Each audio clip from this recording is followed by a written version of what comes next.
Danny, Yes, Nelson. it seems to me that if I could teach you how to be a ventriloquist, Yeah? I could teach just about anybody. That's a heck of a way to start this record, Nelson. Look, isn't this supposed to be simplified ventriloquism for the beginner? Right. Well, I'm way past that stage. I haven't been a beginner for years. I know that, Danny, but you've been a dummy all your life, and Gee! Watch your language, Nelson. Sorry. Look, if I teach ventriloquism to you, and if you ask questions as we go along, I think it would make a more interesting record for the beginner, and he'll be able to learn ventriloquism in a surprisingly short time. Now, what do you think of that? Yeah, that makes sense, Nelson, but I warn you, I'm full of questions. Good. Ask anything that pops into your head as I give these lessons. Now, when I ask you to repeat certain phrases, you'll repeat them, Uh-huh. and our student listening along to this record should repeat them right along with you. What do you think of that? You may fire when ready, Nelson. Go ahead with lesson number 1. All right, Danny? The first thing to learn is that ventriloquism is basically the art of being able to talk without moving your lips. Now, the word ventriloquism, or ventriloquy as it's sometimes called, comes from the Latin venter. What does that mean? It means the belly, and loqui, What does that mean? to speak. Venter, the belly. Mm-hmm. Loqui, to speak. Right? I get it. You're a belly speaker. Is that anything like an after-dinner speaker? Certainly not, Danny. No, it simply means that the ventriloquist utilizes his stomach muscles in controlling his voice, that's all. But we'll get to that later. Good. Yes. Now, the first thing to practice is the position of the mouth. Danny, What? the position of the mouth. Oh, Now, this is extremely important. Now, you have to understand this before you can begin any of the ventriloquial voices. okay. Now, here's how you do it. Listen carefully. Yes. And our student, listening along with this record, practice the position of the mouth along with Danny. Listen. Okay, go ahead. Close your mouth. What'd you say? I said close your mouth. Okay. Bring your teeth together. Like this. No, not too tightly, Danny. Just close your mouth and hold your teeth together. Close my mouth and hold my teeth together. No, don't clench your teeth, Danny. Just close them so that they barely touch. Okay. Yeah. Now part your lips slightly. Yeah. Still hold your teeth together. Yeah. Part your lips slightly. No, not that big. Not like a big smile. No. No, just part your lips slightly. Yeah. Yeah. That's better. That's it. Now you have your mouth closed, your teeth together, Yeah. and your lips are parted slightly. That's it. Yeah. Yeah. That looks good, Danny. Good. Now the jaw must be relaxed, the lips parted slightly, and the tongue must be free to move around inside the mouth. The tongue feel loose in there? Uh-huh. Good. You see, the tongue now has to create the sounds that your lips would normally form. I got it. Right. Now your teeth are together, not clenched. No. Your lips are slightly parted. Yeah. That's it. Good. Good, Danny. Very good. Now we can go along with the beginner's alphabet. What's that? Now don't open your mouth. Just keep your lips slightly parted. Now, without moving the lips, but using the tongue inside the mouth, repeat these letters after me. You ready? Yeah. Good. Now, our beginner listening to this record, hold your mouth in the position we just learned and repeat along with Danny. Go ahead. All right, now both of you. Here we go. A. A. Good. Don't move the lips. C. C. Good. D. D. Uh-huh. E. E. Careful, careful. Don't move the lips. Sorry. G. G. H. H. Don't clench your teeth now. Okay. I. I. J. J. K. K. L. L. That's it. That's it. Try not to move your lips. N. N. O. O. Q. Q. R. R. S. S. T. T. U. U. X. X. And Z. Z. Very good, Danny. Very good. But you did move your lips just a little bit there, didn't you? I couldn't tell. I couldn't see. That's right, you couldn't. Now here's what I want you to do. I want you to sit in front of a mirror. Which one? Anyone. That one over there will be fine. Sit down, get comfortable in front of the mirror, and I want you to practice, practice, practice. Practice what? The beginner's alphabet. Now I'll give it to you again. Sit down in front of that mirror and repeat after me. Okay. Got your mouth closed, Uh-huh. not too tightly, Now. lips parted, Uh-huh.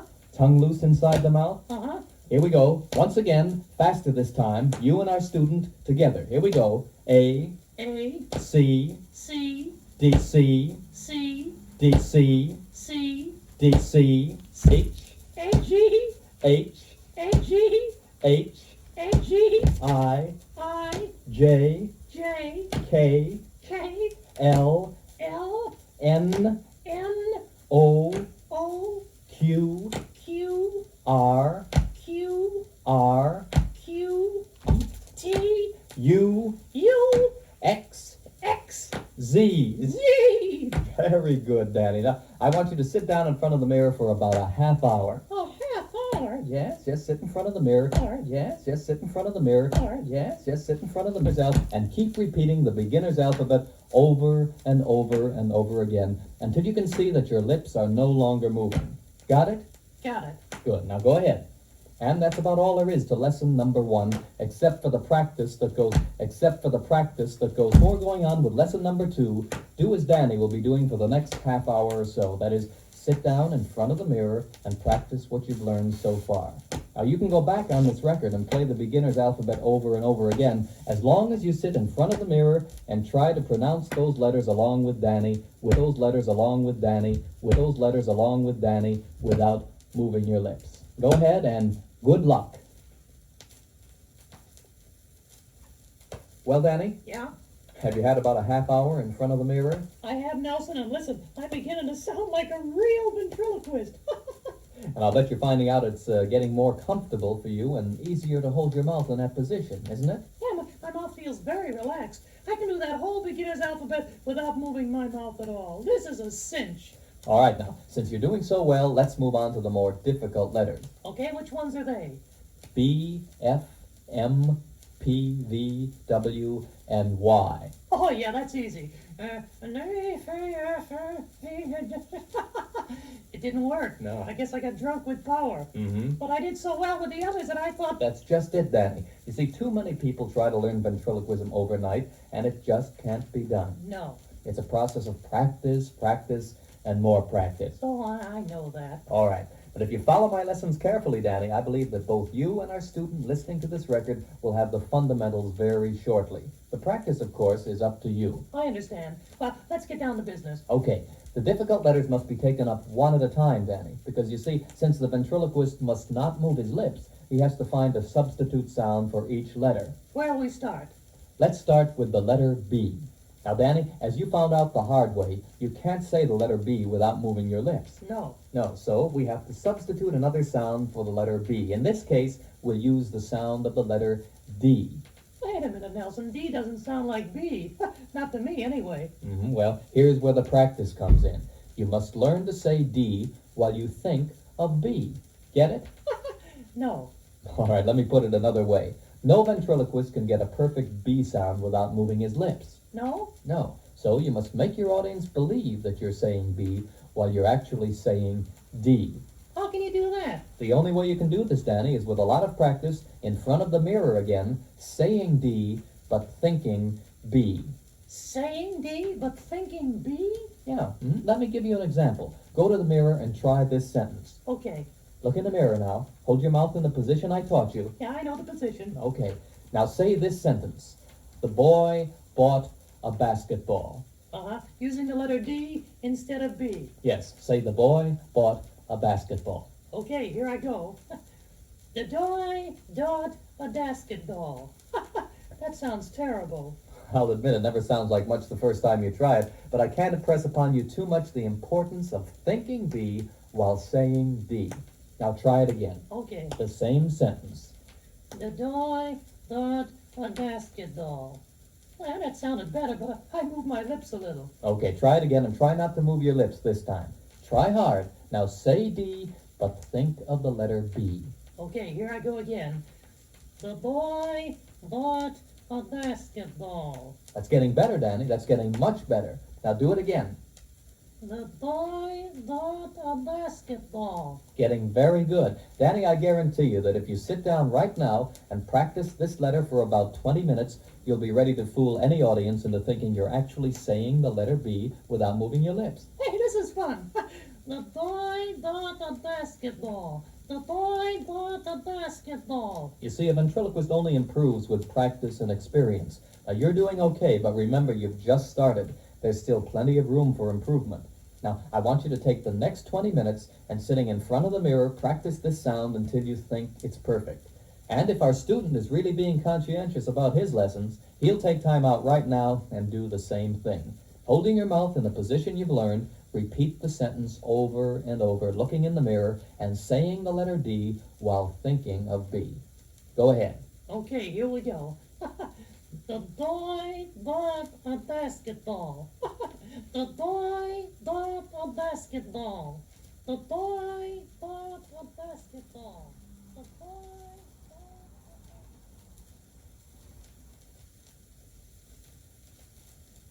Now, Danny, the second letter in our difficult alphabet is the letter F.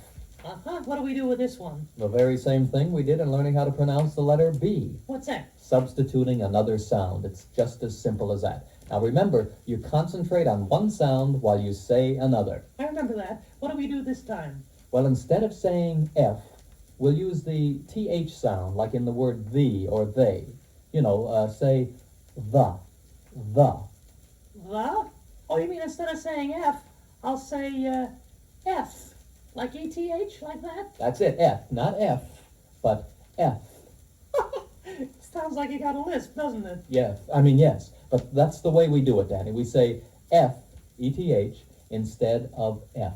Now, you'll notice you can say F without moving your lips, but to say F, you have to move them. Now, hold your mouth again in the same position I taught you at the very beginning of this record. Okay, yeah, I got it. Teeth together, not too tightly.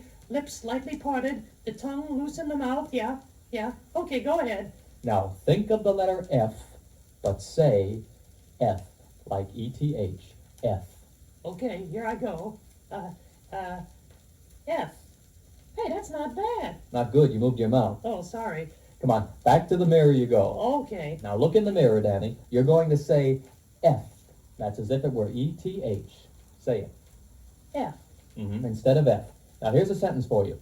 If good fortune follows a fellow, he's fine. Oh, that sounds like a tough one. No, it's not so hard. Try it.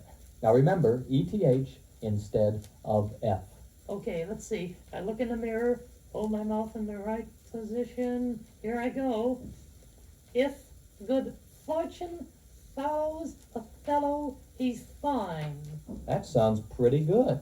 Yeah. But just because this letter's a little easier than B, don't get overconfident. No, I won't. It also needs a lot of practice to make sure that your lips don't slip. Right. Now try it again. The sentence is, if good fortune follows a fellow, he's fine. Okay. If good fortune follows a fellow, he's fine. If good fortune follows a fellow, he's fine. Well, it's coming along. All right, now this again needs more practice. Another 20 minutes or so on this letter, and then we'll go on to the next one. Okay. If good fortune follows a fellow, he's fine. Come on now, student. It's up to you. Practice along with Danny. If good fortune follows a fellow, he's fine. If good fortune follows a fellow, he's fine. If good fortune follows a fellow, he's fine. Now, the letter M, Danny, is a little more difficult, but with enough practice, I think you'll get it. Again, we use the same system we used with all the other difficult letters. What's that? That is substituting another letter. Oh, yeah. So the closest we can come to the letter M is the letter N. N? Right. Now you say N while thinking of M. Oh, I get it, just like we did with the other letters. That's what I said, exactly. And believe me, it works, Danny.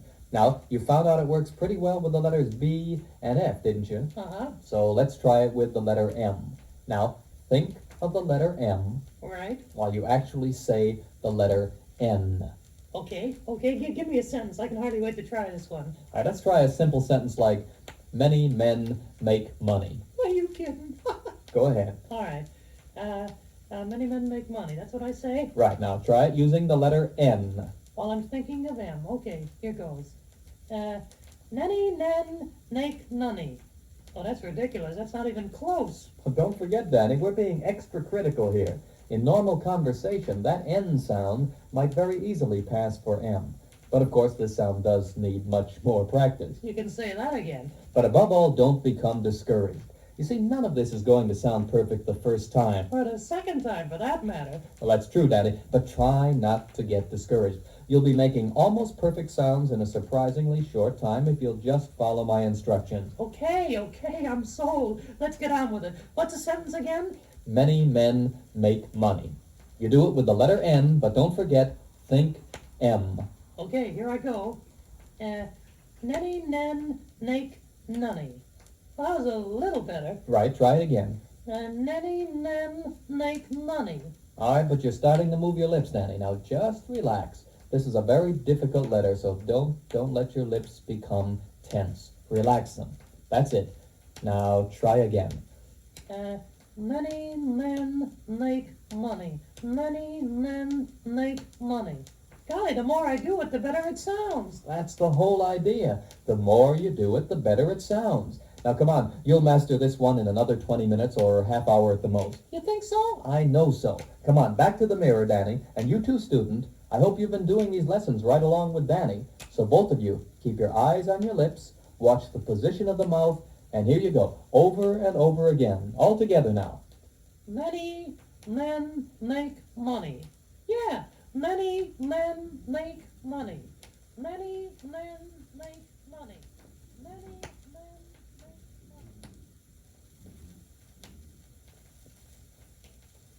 We're reaching a point now, student and Danny. Yes. We're reaching a point where you should know exactly what I'm talking about when I say think one sound while you say another. These difficult letters all pretty much follow the same pattern. That is, find the sound as close to the original as you can and say it without moving your lips while you're thinking of the original sound. What you get is a contraction of the two sounds, and lo and behold, you're saying things you never thought possible without moving your lips. Hey, it's not so hard after all, is it, Nelson? That's what I've been trying to tell you, Danny. Now, that brings us to the letter P. P? Let's see if I can guess. Now, you have to move your lips to say P. Now, what's the closest sound to P I can say without moving? I know, I got it. What do you think? T, the letter T. Am I right? 100%, Danny. You're really catching on. You substitute the letter T for the letter P. Yeah, but don't make me say Peter Parker picked a peck of pickled peppers.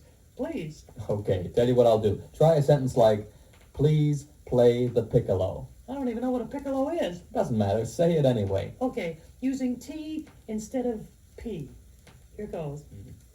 Please play the tickalo.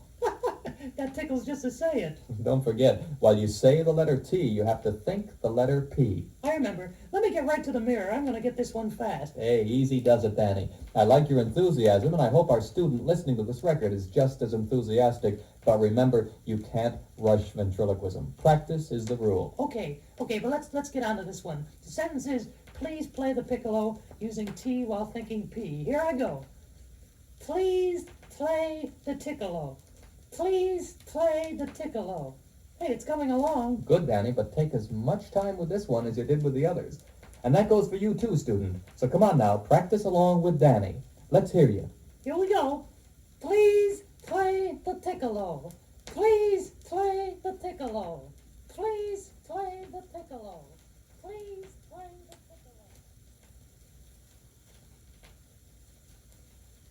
Now, Danny, student, this brings us to the letter V in our difficult alphabet. Okay, Professor, how do we tackle this one? Well, let's say we just walked into a supermarket and we saw a sign that said values in veal and venison. Okay, now what do we substitute for V? Simply the. T-H-E. The. Just the? Like that? Right, Danny. Now, how would you say the sentence? Well, substituting the for V, it would come out values in veal and venison. That doesn't sound right. That's because you haven't practiced it enough yet, Danny. Believe me, it'll come out just like the others did. Well, I'll have to take your word for it, Nelson. Okay, let's practice. Values in veal and venison. Oh, wait a minute. I'm saying the, but I wasn't thinking of V. Aha, there's your trouble. Wait, let's try it again. Values in veal and venison. Values in veal and venison. It's coming. It's getting better. Of course it is, Danny. And our student here must be doing better, too, if he's been following along closely. Now, how about it? The two of you. Let's go back to the mirror until you can get this sentence perfectly. Watch those lips. They mustn't move. I know. And think V while saying V. Come on, student. Practice along with me. About 20 minutes on this one? Right. Let's go. Values in veal and venison. Values in veal and venison. Values in veal and venison. Values in veal and venison. Now, Danny, we're going to have to approach the next two letters a little differently. Why? Well, you see, up until now with these difficult letters, we've been substituting another letter for the original letter. Yeah, we know. For B, you use D. For F, use F. For M, use N. For P, use T. For V, use V. So, So, we're going to take the last two letters in the difficult alphabet together. how come? In a hurry to let school out? No, Danny, it's just that the sound for the letter W and the sound for the letter Y are the same. They don't sound the same to me. We'll take a sentence like, when we work, we win. The beginning of each word in the sentence has the W sound, as in the letter Y. Get it? In other words, if I can say when we work, we win without moving my lips, I can also say why without moving. Oh yeah, I got it. Okay. Now, instead of finding one letter to replace the original here, we need two. Sounds complicated. It's really very simple. Can you say O without moving your lips? I guess so. Let's try. Oh, yeah, easy. Can you say I without moving? I. Sure, both of them, easy. All right, now put them together and say O-I. Oh, I. Oh, I. So what does that prove? Say them again, this time closer together. Oh, I. Faster, Oh, I. faster. Oh, I. Oh, I. Oh, I. Oh, I. Hey, it sounds like Y. It sounds like Y. If you say oh, I together fast enough, it sounds like Y. Exactly, Danny. Now, using that same technique, try the sentence. Which one? When we work, we win. Yeah. Oh, when, oh, we, oh, work, oh, we, oh, when. Hey, just put an O in front of it. Now, don't forget, think when, but say oh when. Yeah, I got it now. This is really a cinch. Oh, when, oh, we, oh, work, oh, we, oh, win. Now, faster. Oh, when, oh, we, oh, work, oh, we, oh, win. Oh, when, we, work, we, win. That's it. Come on now, student. You too. The O-I sound. Keep looking in the mirror. Don't get sloppy now and let the lips slip. Try it along with Danny. Start slowly, then faster and faster until you get the sound you want. Come on. Together now. Practice. Oh, when, oh, we, oh, work, oh, we, oh, win. Oh, when, oh, we, oh, work, oh, we, win. When, we, work, we,